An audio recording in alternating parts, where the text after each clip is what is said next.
Ladies and gentlemen, this is a Lexus LS460, the pinnacle of Asian luxury.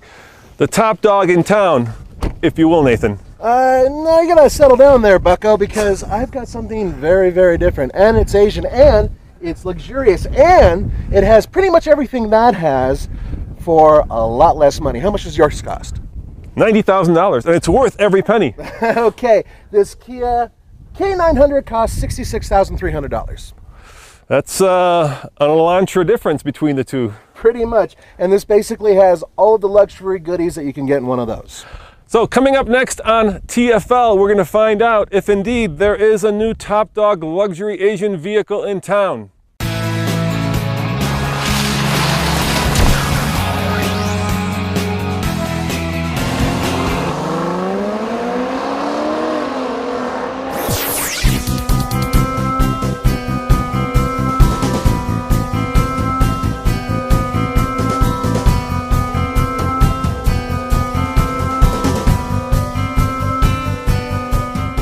Voila! 4.6 liters of Lexus goodness, putting out 360 horsepower, feeding all four wheels via a sequential 8-speed transmission. Now that is some high performance, high luxury goodies under this hood.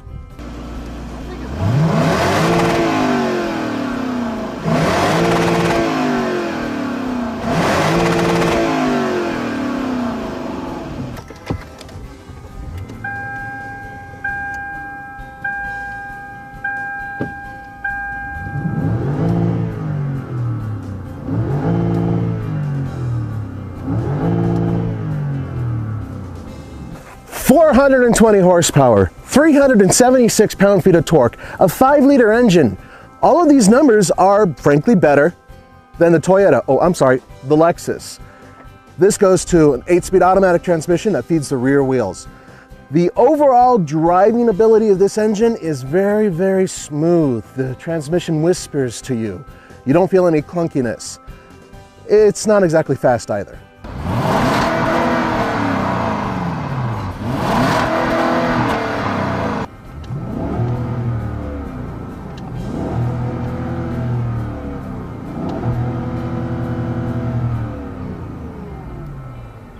Proper Asian luxury.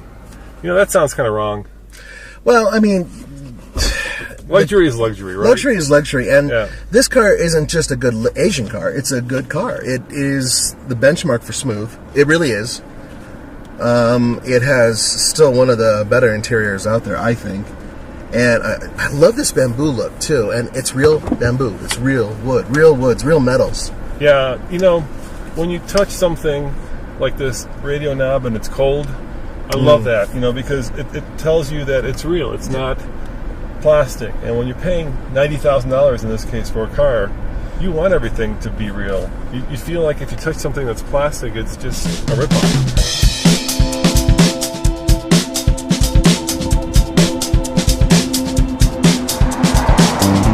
There are little things that take what is a fairly pretty shape and just drop it. And this is one of them. These little chrome strips here, they look like they're put on as an afterthought. The overall shape of the vehicle is good, but when you have things like this that kind of come off a BMW, you look at it and go, well, wait, what is that? It doesn't really resonate as anything unique or special, and that's the problem. The entire vehicle kind of resonates with people who say, well, it kind of reminds me of this car and it kind of reminds me of that car, not, hey, look at that car. That also goes for these fake vents, which are very Buick-like, but they're fake. It's not even a real vent. Why put them on there? I don't really get it. Kia is usually so good about styling. And other than the front end, which I think looks pretty cool with these dual quad headlights, the rest of the vehicle just looks uninspired. You know, Nathan, I've been really hard on this car, and it is a remarkable achievement to basically get a car that's 95% of a Lexus. 90%. 90% of a Lexus for a third less of the price, right? The difference between those two cars, like you said, is a Ford Focus.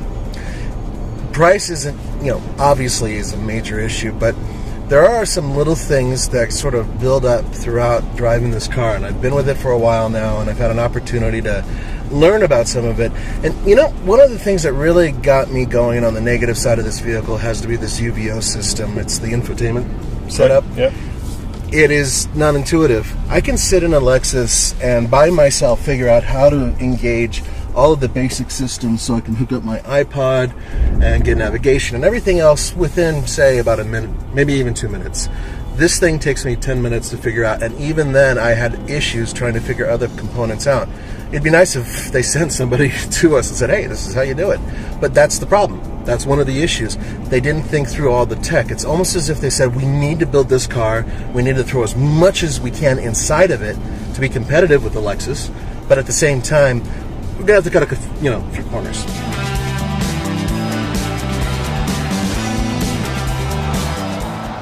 From a styling perspective, there is no contest between these two cars.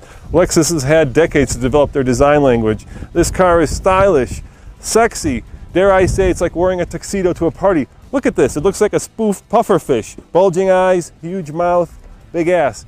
This is the one you want.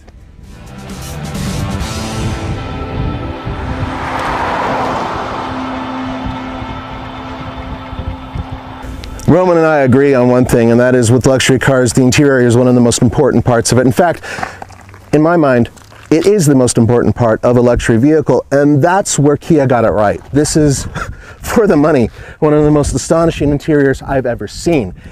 The fabrics are fantastic. The gaps are just like non-existent. The feel is of a much higher, much more expensive vehicle. All of the gauges and everything, they're directly taken from Mercedes-Benz or from BMW or from Lexus, but they work really well. Nathan, let me demonstrate from an audio point of view the difference between a Lexus and a Kia. Here we go. You listening? That's not me. That's the car. I mean, come on. I get that the fact that these seats recline is cool and it's luxurious, but to make the passenger sound like they're farting when they're not. Okay, all right. That's fair enough. What you're getting is a lot of extra leg room. You're getting fantastically comfortable seats. You have to admit they're comfortable. And you're getting this full battery of controls where the seats are heated and cooled and you're able to control just about everything that's coming back here. So yes, you're right. It does make some noise. It's rough around the edges. There you go. Rough around the edges. Yes, I know those aren't power, but at least you get them. And look, you even get it for the little port window too. There's a little tiny shade here that pops out and does its little thing too. So, okay, yeah, it's a little extra effort. The bottom line is that this is a much cheaper vehicle, and you do feel that in terms of tech. I agree.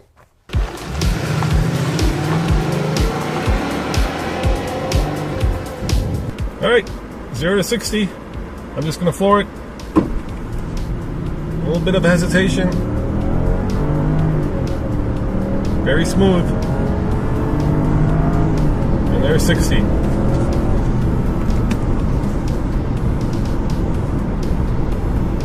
Let's face it, a luxury car is just as much about the interior as it is about the exterior. And the interior of this Lexus is sublime. Everything you touch is either real wood, real metal, or real leather. There is no cheap plastics anywhere to be seen. When you sit in the seats, it's like being coddled by Egyptian sheets. When you touch the steering wheel, it's like touching a masterpiece. It's that beautiful. I'm not sure if Kia has quite come up to this standard, but this by far is a standard for Asian luxury, at least when it comes to the inside of a car. When the big break comes, when you get your business going, when you've made it to retirement, whatever it may be, you want to reward yourself with a vehicle that shows that you've made it, that you've worked, that you've put through the time and effort, and you've made the money. And this is the car that really does that. You can be anywhere in the world and drive the Lexus LS, and you're telling people, I have culture, I have style, and at the same time, I'm not crazy presumptuous as I would be driving, let's say, I don't know, a Bentley or whatever. I'm with you 100%, and yet at the same time, I wouldn't buy this car, and I'll tell you why.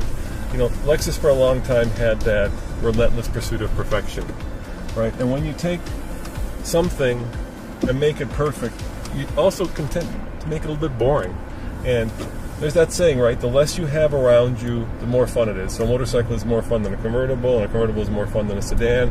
And what you get with this car is you get a feeling of complete and utter isolation from everything around you, right? I could see the guy in the back who wants to be transported in serenity and comfort, loving this car. But as a driver, right, I want to feel the road, and there isn't a heck of a lot of road feel. I want to have a sense that I'm one with this machine, but this is doing the exact opposite. It's insulating, it's isolating, it's keeping me away from the thing that I love the most, which is driving. Not that it's a bad driver's car, right? You switch it into sport, and it really does change personalities. You switch it into Sport Plus, and you get a adequate track tool. I mean, this is never going to be a race car, but the engine is perky, the brakes work very well, the suspension is sorted, but I still feel like I'm not part of this car, like I'm not part of that driving experience. All right, here we go. I'm in sport mode. Air conditioner's off. Everything's left on otherwise. I'm averaging around 8 seconds. This last run was 8.22. Fastest run was 8 seconds flat. Slowest run was 8.99. And that was when I let the rear wheels kind of bounce around a little bit with the traction control off. So there you go, about 8 seconds. And that's over a mile above sea level, nearly 6,000 feet.